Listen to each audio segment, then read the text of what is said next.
Mark, we've kind of been talking about this for the last 15 minutes or so. In the context of Alphabet, is there too much attention being paid to YouTube? How does the rest of the business look?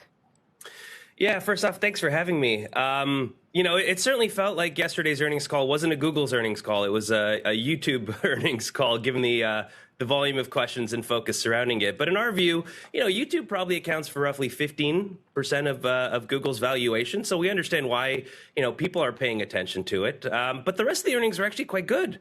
Google search surprised, and that's probably still the most important part of the business, far and away. But I understand the attention placed on places like YouTube and cloud, because at the end of the day, we know at some point Google search is going to slow down back to the mid-teens growth level. So it is going to give back some of these gains. And the view from investors over the longer term is, well, we expect other businesses to pick up the slack in growth. And that's always been YouTube and cloud. YouTube disappointing, and 44% growth in cloud certainly isn't bad, in isolation. But with Azure growing 46%, they're not even keeping pace with their peers. So understand kind of some of the uncertainty around growth here. And we should remember too that Google is still a very distant third in the cloud space in terms of market share.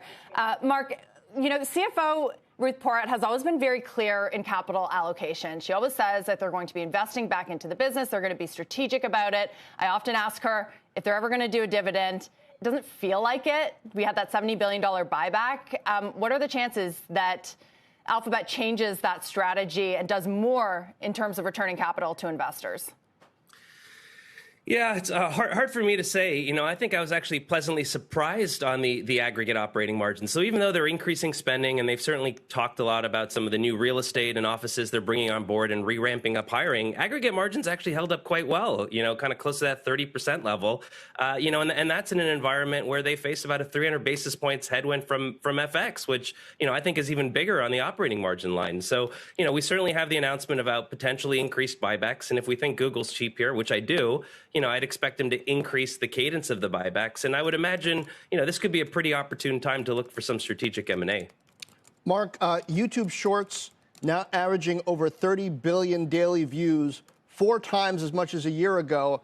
So is the problem monetization? I mean, if something like that is growing so fast, and if that's supposed to be what they're stalking TikTok with, you would hope that it would show in the numbers. Yeah, it's a great question. And, I've always wondered whether short form video ever monetizes at the same rate as some of the long form content.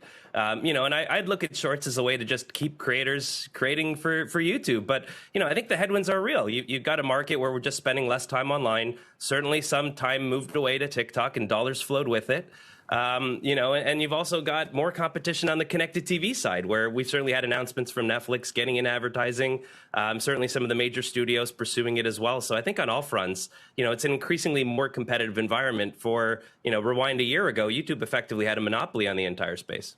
Yeah, Mark, I wonder, is there any point anymore in talking about cloud market share? Because we don't talk about software market share, and cloud means so much more than infrastructure these days. I'm not sure it's relevant because, I mean, even if Google is number 3 in cloud market share, they might be doing things that are a lot more profitable than some competitors. So, I mean, is there a different metric that we should start looking at? No, I think market share still makes a lot of sense, right? Because it's about winning over accounts and then increasing share of wallet. And it does still start with the basic, call it commoditized, infrastructure, storage, and compute workloads. And then you get into some of the more exotic, let's say, platform services. But if it was a case where Google was getting into, let's say, higher margin products, we'd hope we'd see the leverage materialize. And they're still kind of, this past quarter, mid-teens, negative operating margins. So we haven't seen any leverage on that side of the business if that were the case.